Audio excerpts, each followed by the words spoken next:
Hey guys, Yulia Romanova here with Chris Gordon and Hellblazer Biz.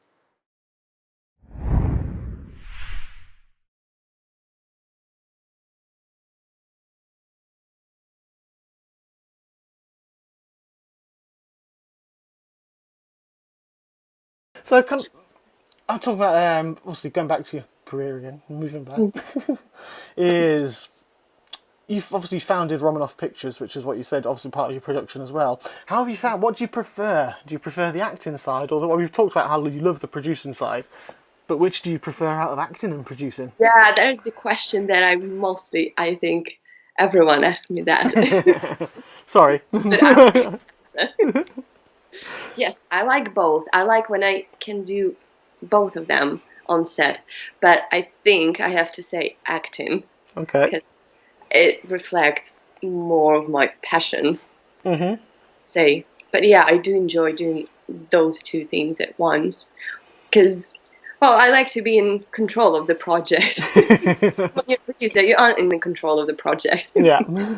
But it also has some disadvantages when you're on set. You have to switch off your character and you have to go and deal with the producer and stuff. Even with the production manager around, you still have to be in charge and look after details. But so you have to switch off your acting and then switch on again. Which, Okay. well, which I can do, problem, but I'd rather stay in character all the time. Okay. Fair enough. Fair enough. Good answer. I was going to say, do you find that being an actress helps you be a better producer because you can, and like vice versa. So being, Yes, so you yes, know, and vice versa as well. yeah, Better actress because I'm producing. I know yeah, what is needed all set, what is needed on the film set, and I know how like how valuable time, how valuable resources, and always respect other people's rules. And okay, because yeah, we're all in it for the same goal, just to create a great project. exactly. And I think I love that about independent film because that's the circuit that I speak most to most people about is that this the industry because everyone's in it for everyone in it regardless, even if you're in Hollywood you're in it because of the the same passion for films. Yeah, That's, I'm not going to say people Samuel L. Jackson and Brad Pitt etc. don't like that are just in it for the money. No, they're not. They love what they do, and that's yeah, great. But I think there's a more tight knit with independent when you do film shorts or a short TV series or anything like that in this arena, because the passion shows on screen because everyone involved.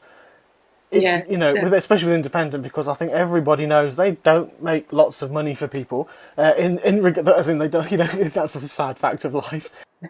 But that's how you start, and that's how things move on. And I'm not being disrespectful to independent film because So that's true. but it's very true. That's people need to know that when they see actors on screen and in films, there's a lot of hard work to get for you to have got to that stage and got your film out and got into that role. It's not just walking into the park and you can walk in and become Dwayne Johnson, the highest paid actor in the world. Although he seems to have Even done he that. started like a long time ago. Yeah, Yeah. yeah. And only now he got to this point Exactly. where I mean, he's been wrestling for what he's been wrestling for, which is I mean, I used to wrestle. I can't remember if I told you that. I did that 3 or 4 years ago. oh, I did the American wrestling, and and it is a lot of it is the acting because the moves are real. The fact that I had to stop because I ripped my muscle in my leg open is that's proof that the things are real. But it's a lot of the acting, and so you can see where obviously, like mentioned Dwayne Johnson, that he's had 20 years of that experience building him up to get to where he's got to, and that's what it takes. And everyone in an independent film, that passion, because they want to be there, you want to make the best that you can make it. And I think whether from the producers through to the cameramen through to the stunt coordinators, very topical at the moment. They should have an Oscar for that. I'm not going to swear. There should be Oscars for stunt coordinators. I will openly say that because you can't. I don't think you you're can going say you yourself a stuntman. to. Yeah. You did some Well, wrestling. well, yeah, true. That's I, basically stunt. it is. Oh, actually, yeah, very true. I used to be able to jump. I mean, look at the state of me now. You couldn't, but I used to be able to jump the top rope in a single bound and do flips in the ring, and it was great. And this was only 4 years ago. I was the oldest by 20 years as well, which again made me feel old, because obviously all these kids were 15, 16, and there's me 38 doing wrestling as well. But yeah, but it's all stunts, and I think, it's a lot of hard work to get to. If you, well, no matter this kind of industry, you've really got to put a lot of effort in to be recognised. In independent industry, it's always a teamwork, and team always works together. Yeah. I've never had. Well, I guess it's a bit different when you're working on the big budget movies. Everyone, also it's a teamwork, but everyone kind of on their own. Yeah. Which is not like in an independent industry. No, I mean, everyone works to make the project work, to make the project great, and I love it because everyone is really helpful. So far, yeah, everyone's been really helpful. I could ask anyone about any advice or about any help. No one ever said no. Everyone was helping me out. Exactly, and this is probably going back to what I love doing this, is because I ask advice of people, like you said. This is, I get it. I get all the advice coming from you guys each time I talk to you, and it's a lot of it's different, and it's very valuable because it all sinks in. I'm like an elephant. I'll soak in all the knowledge. So to listen to what kind of advice has been given, how much work goes in, and you're right. I think in Hollywood. Not being disrespectful to Hollywood, because I think everyone, both you and me, would love to be naming lights out there sometime. but when you're getting paid like 50, 60 million for a movie just to be in it, and that they go back to their trailer and they sit in their trailer on their own until they're called, and then they go out. Whereas an independent film, you pretty much probably share in the same dressing room. I know I did when I was doing mine, because it was just a tight knit thing. Everyone was just in one place, just scrabbling around and having fun, and I think that makes, again, the films that we were talking about, some of the series and things that you've done, but I always get a sense when I talk to actors and actors and actresses, is how much fun you have when you're actually making things, and because it's just a passion, and you're just so happy to be there and be doing what you love. Yeah, and they learn it a lot. I mean, on Gender, we had all the crew watching all the takes. Sometimes we were filming like 2 scenes at once. So yeah, the crew was spread. No, we weren't shooting 2 scenes at once. No, I lied. No. But when we were shooting the scene, everyone was there. Everyone was watching because everyone was interested how it goes. And we had this beautiful office location at Wembley, so everyone wanted to be a part of it, and everyone wanted to learn. And yeah, of course, I welcomed it. Fantastic. Is that where it was shot, Wembley? Yeah. We found a beautiful offices and near the Wembley. Well, with the view of the Wembley. Awesome. That's only 20 minutes from where I used to live in Watford. But yeah, no, I mean, there's some nice locations around there, and obviously I've seen the film again, which we'll talk about in a bit. I've seen the clips of it, and it does look very, very well done. So, I'll praise that shortly. Okay. So, I'm just going to think, what has it been your most difficult role to date? What the most difficult role to play?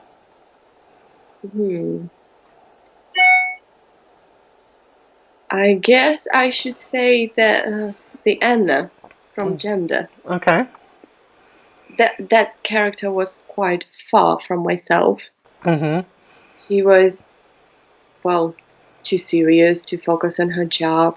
She was, workaholic. Yeah. She is single. She has no social life, and she works in an office, which I've never did. Right.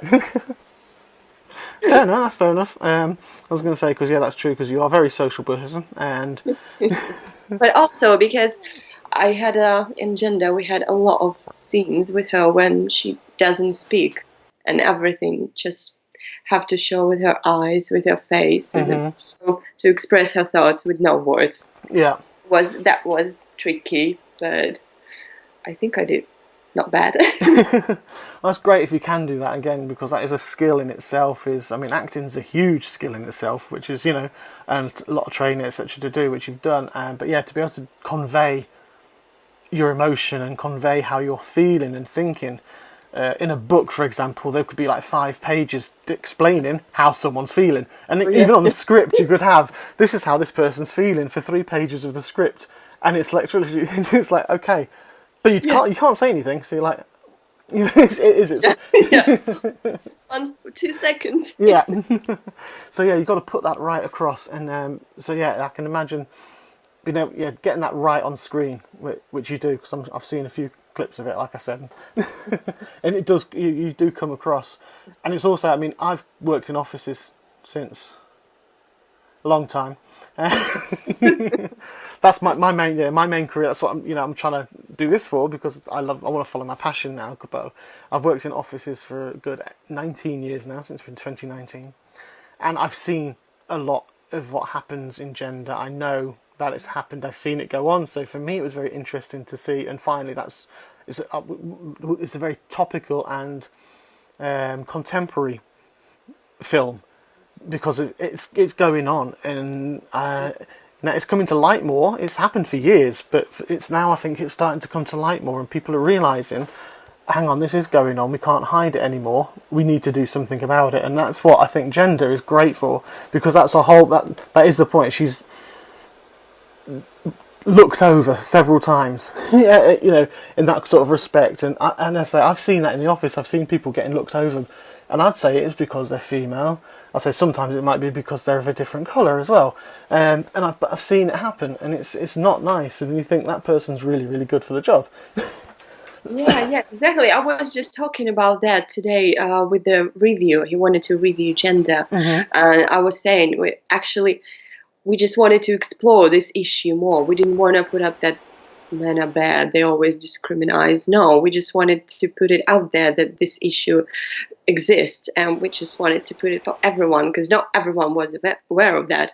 I haven't worked in an office. I knew that was going on. Yeah. And I wasn't aware of this much, because when I had a couple of my screenings, ladies were coming over to me and said, "Oh my God, it's so me," or "It so happened to my friend." I was surprised how many women went through it, or their friends went through it. Yeah, it was really a shock for me, actually.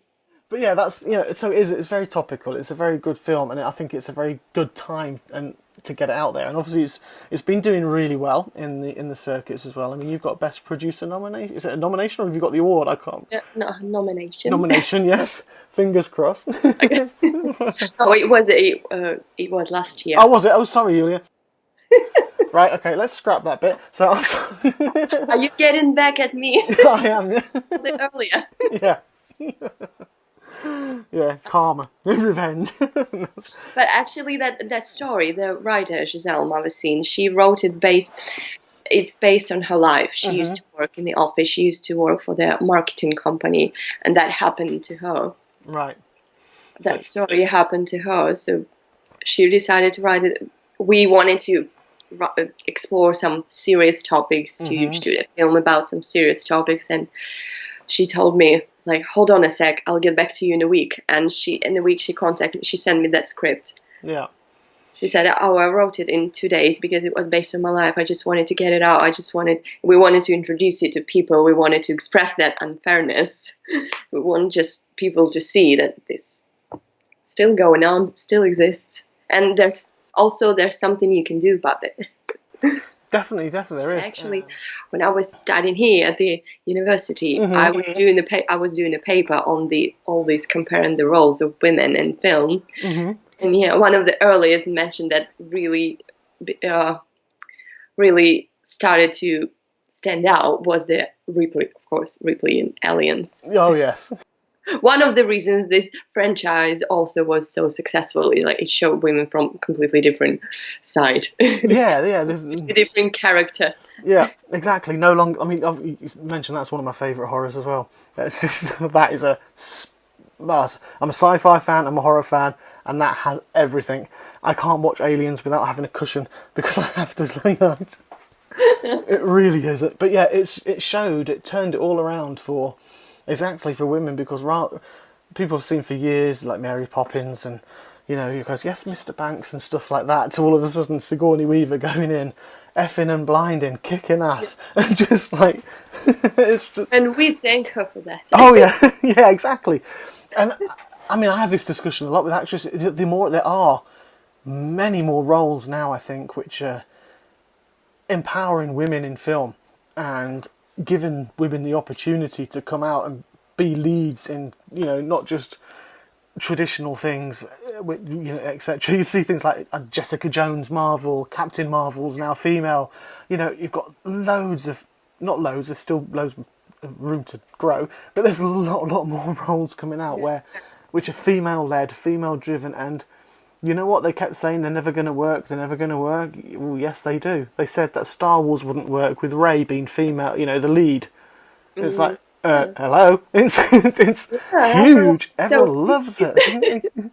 Exactly. Included. I didn't expect to like that new one so much, but I did. Exactly, yeah, it's a brilliant film, and they do so well, and it's a very good promotion for women in film, and because it's a new era that's dawning. Like I said, it's still a long way to go, but sadly, still it's a good start. With it also funny enough, with the help of social media, but it does help too. It does, help as well. Yeah, and for those that's out of context, there's a whole section that I've had to take.